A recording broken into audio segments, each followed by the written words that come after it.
Hello everyone, my name is Anthony, or Anko6, with Inanimate Public Radio, and we are here to bring you exit interviews post-season edition. Inanimate Insanity Invitational has crowned its winner, but we still have 3 amazing finalists to get the inside scoop from. Today, I am honored to bestow upon you all the first of this trio, a regal contestant who's as rich in wealth as he is in entertainment. He came home with bronze, but sure knew how to turn silver into gold. Get excited for your royal advisor, Silver Spoon! So delightful! Thank you for the dazzling introduction. It warms me so. You all at IPR aren't regularly this complimentary, correct? Depends. Have you listened to any of our prior segments? Oh, I absolutely would. I'm sure they're very quaint. But I tend not to listen to public radio.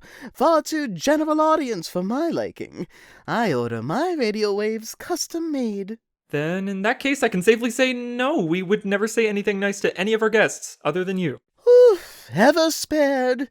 This program may be worth my time after all, which is great news for you. I charge a small fee of 1 carat gold per annoyance, but at this rate you may go without any charge at all. Oh, I'm so grateful. 1 carat. Let's dive right in with our first viewer question. They said, "To my dearest Silver, you should have won. You were the most perfect contestant and the most glamorous. What was stopping you from the big win?" My, it's odd. There's a part of me that is aware I simply played the strongest game. I am the single finalist who played strategy forward and with the jury in mind. So much so that I had them eating out of the palm of my hand. The only thing that held back my winner equity was falling victim to my envy and making a fool of myself by fighting against Candle.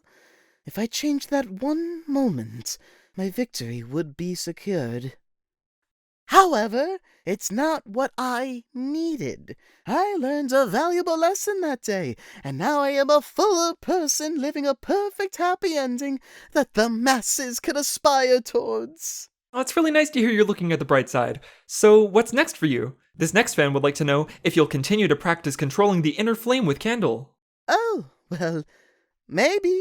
Never say never. On to the next one. Okay. Well, this next viewer writes, "Hey Silver, huge fan of yours. I was wondering now that the competition is over, do you have any hobbies that you're spending your free time on?" Ah, huge fan. Well, I have a delightful new project in the works. Interior design. Sure, Cabby's library is nice and all, but I think with just a few tweaks here and there, we can make it exquisite. Less blue, more curtains. At the moment, I'm putting together some aesthetic boards to map it all out. After that's all together, I just need to wait for Cabby to leave for the night, make sure the coast is clear, and then my helpers and I could get it all assembled. Wow, even out of the game you always have some plan in mind. On that note, this questioner writes, "Hello Silver, you did such a phenomenal job in the game. I loved all your crazy schemes to win. Do you have a favorite?" Oh, kind words. Oh, there's just too many to choose from. The hot air balloon escape, turning against the thinkers, working to activate candles in a flame from the inside, and many more showstoppers. But for brevity, a dazzling top 3 will do. I'd say commanding the loony balloonies to turn on the thinkers, using the immunity cookie to trick walkie-talkie into putting her guard down so I wouldn't have to use my inner flame and lose myself again. But my number 1, the most Oscar-worthy performance, would certainly be using my acquired knowledge of the viewer votes to get the thinkers to vote for Yin Yang and have their votes negated, so I could swoop in and put my vote on OJ, eliminating him and launching my reign. Now all know my greatness. Nice. Here's another viewer question. "Silver, how does it feel to be the worst contestant of the season?" What? Come again? Oh, they said... No, I heard you!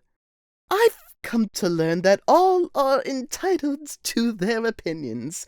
I don't always feel the same way as this viewer, so I'll have to pass on this question. On to the next. Sure thing. Next we have, "I love you and Blueberry. Are you two still communicating after the season 3 finale?" Oh, Blueberry, yes, he was... one of my 2 lovely voters in the finale. He always goes on about his gains, and I find him to be a great footrest, and... Did I hear you right? They said worst contestant of the season? Did they say if they watched the whole season, or just select installments that I wasn't in? They didn't say. Right, of course. Why would they? I'd probably answer the question. What's next? 2 Silver. What was the inspiration behind your challenge idea in episode 17? My first pitch, with Life Ring and the Shark and Candle. Well, when I was still figuring out the inner flame, I was eager to launch into action and whatnot. Who doesn't enjoy a tale of bitter rivalry, triumphant battles, and acknowledgement? If you would like more of my exciting writings, I'll put them up for commission. You think people are going to want more from the writer of the artistic kick? Well, in case there was any confusion, I would clarify that I was the lead writer. In this case, taking more credit makes you look worse. 2 carrots. I know. Here we have a question. Hi, Silver. How did you get that 6 super form? I love it. Between challenges, I would often need some alone time when I could no longer deal with my co-stars anymore, with their annoyances. So in seclusion, I would meditate and focus on my goals in the game and otherwise. At first, I wasn't aiming to tap into my inner flame, but the more I thought about certain connections, the more I felt it. I chased a feeling welling up, like strings tying me to those whom I felt anything towards, good or bad, but especially the good. And eventually, a glow.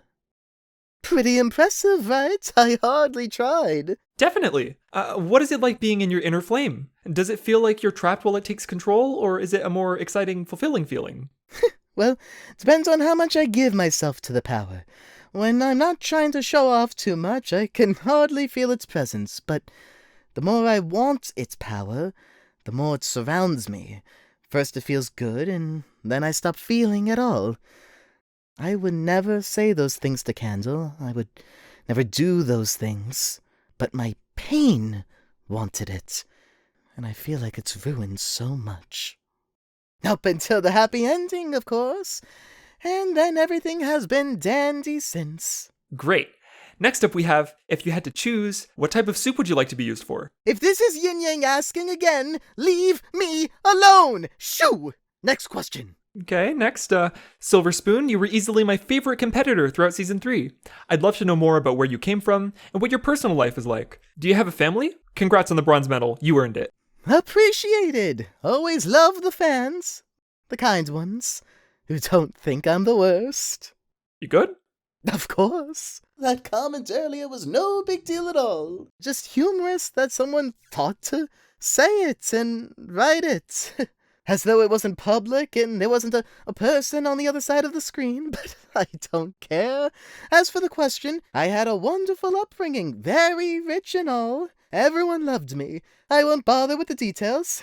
It'd pain me too much to recall. I simply miss it all too much. But I, too, am grateful for the kind fan community. When they're nice. Cool. Okay, Silver. How did you really feel about Paintbrush? Your relationship with them was rough, but there was a brief period of time you two got along before you betrayed the Thinkers. Do you ever think you two could be friends again? Paintbrush and I have made quite the amends, actually. After the competition, they let me know that they felt the same as how I did after their own losses. And then something about how the team is a family and a lifelong bond, and then I held back a yawn and such. But while I didn't exactly relate to their baggage, I found it to be a wonderful opportunity to right a wrong. Now that we're practically besties, I could help them fix up their perpetually messy hair, correct their singing, and let them know when they've been talking for too long. I love being helpful. Well, that's great, because one of your fans needs your help. This one says, Hi, Silver. Ever since I first viewed Inanimate Insanity Invitational, you have won over the title of being my all-time favorite contestant, and I have continued to hold my admiration to you throughout. What is your polishing or skincare routine like? Do you have any tips to keep in top condition? Love this question. Occasionally, I'll keep it simple with a hot water and vinegar bath. Everyone loves a micromesh padding, grit all the way up. On the go, wet sandpaper is a must. A zinc sheet also goes a long way. Then you rinse off, lightly buff, and go about your day, knowing that all the concerns you had about how you're perceived have been scrubbed away, as you look absolutely pristine. Be sure to try the same at home, assuming you're a spoon. Yeah, feel you there. I'm a spoon. Here's another question. Yo, Silver Spoon, why did you hate your Inanimate utter filth? Hate is a strong word. I had seen many great Inanimates prior to me phone's assignments, and felt I'd find a perfect match. Then I met utter filth, this sniveling insect among true competitors. How can I not be disappointed in it? It was helpless, gross, needy, scheming, envious, pathetic. Why would anyone want to be associated with that? After everything! Maybe it deserves the distaste from the public. Every mean word. The worst of the season. I couldn't agree more. Is this about the mean comment earlier? Yes, it's about the mean comment! Clearly, that's how everyone thinks of me now. This was a waste. I'll take my 5 carrots by carrier pigeon. Good day. Hey, wait. Here's a comment. Dearest Silver Spoon, why are you literally the best contestant to ever exist? Hi, Silver. How can one strive to be as amazing as you? Any life tips? Hello, Silver Spoon. Why are you so objectively the best finalist? There's a ton of these! And when I read you the positive ones, you barely acknowledged them. They just don't feel as real as the negative one. It's circling in my head. I can't get it out. I want to learn from it, but it's tricky, okay? I think it's cool you want to take criticism now. That's good. But sometimes these types of comments don't come from a kind place. Well, what am I supposed to do? Soak in the warmth of the compliments, but not the hatred? Easier said than done.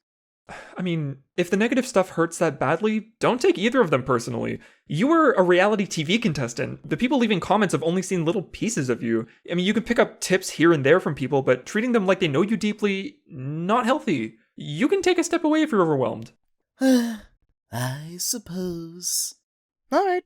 You've repaid your debt to me with your keen words. As much as I enjoy the well-deserved praise, I could probably bear to not let the negatives nor the positivity sway my mind, which is one of my top 5 qualities. I'm not going to let no one's opinions control that, just the opinions of those who aren't no one's, How do you feel about Candle? Oh, she and I...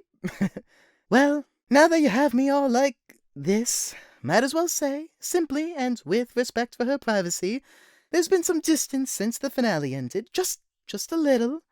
I do believe she was proud of me for ceasing to rely on the inner flame, and the rest of that day was nice, but I think to some degree what I did to her still hurts. Even if she did forgive me, even if we do occasionally share laughs nowadays, I care about her, but I'll give it some time. It's not the happy ending I was proclaiming it to be, yet. We'll see. And until then, perhaps I'll load all my delightful burdens onto Painty. They always want to hear more about me. And you're right, there's so much love out there. Regardless of if there's one who doesn't find me charming, they're missing out. Thank you. Best of luck to you, Silver Spoon. And it looks like that's a wrap on this exit interview. Thank you to our Inanimate audience for all the support. Be sure to hit subscribe so you can see the next opportunity to ask a question, and be sure to send something nice to someone who needs to hear it. This has been Anko6, or Anthony, with IPR, signing off.